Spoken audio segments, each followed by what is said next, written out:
Baada ya klabu ya Young Africans kumtimua rasmi aliyekuwa kocha mkuu Romain Folz, taarifa zinaeleza kuwa uongozi wa klabu hiyo umeanza mchakato wa kumtafuta mrithi sahihi atakayeongoza timu hiyo katika michezo ya ndani na ile ya kimataifa.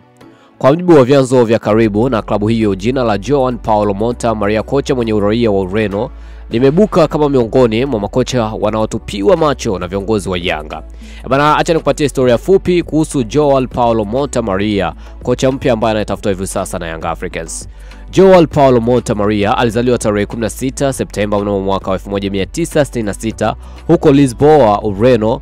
Kabla ya kuingia katika ukocha, aliwahi kucheza soka kama kiungo wa kati, midfielder na beki kama defender katika vilabu kadhaa vya nchini Ureno.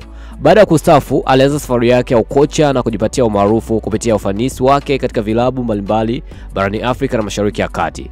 Kocha huyo amewahi kufundisha vilabu vikubwa kama Al Hilal Omdurman ya Sudani, moja ya klabu kongwe zenye mafanikio makubwa katika ukanda wa Afrika Mashariki na Kati. Chini ya uongozi wake, Al Hilal ilionyesha kiwango kizuri na kufanikiwa kuongoza ligi ya Sudani kwa muda sambamba na kushiriki ligi ya mabingwa Afrika CAF Champions League.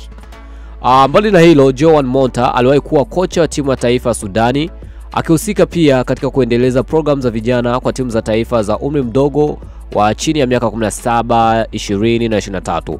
Uwezo wake wa kufanya kazi katika mazingira magumu na yenye changamoto ulimpa heshima kubwa barani Afrika.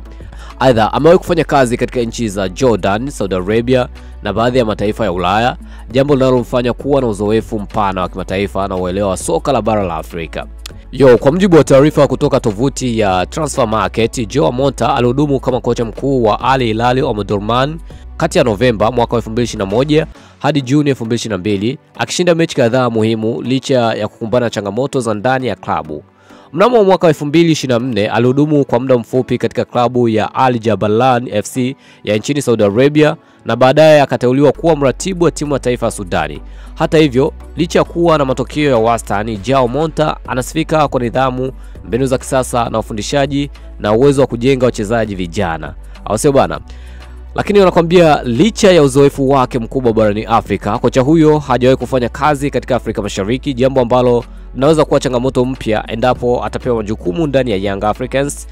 Lakini kwa klabu yenye malengo makubwa kama Yanga inayotaka kupiga hatua zaidi katika mashindano ya kimataifa CAF, kocha mwenye uzoefu wa bara nzima anaweza kuwa chaguo sahihi kwa klabu hiyo ya Young Africans. Je, mtazamo wako ni upo hapo chini, sema comment. Unadhani atakuwa kama aliyetimuliwa au atakuwa zaidi ya huyo hapa? Dondosha hapo chini, sema comment, muhimu sana. Mimi naitwa Mr. Baro, the king of all black men _ the world wide world, that's my name. Lakini pia ukishindwa yote majina hayo, unaweza kuniita crush dadako. Utakoja kosea na utakoja potea.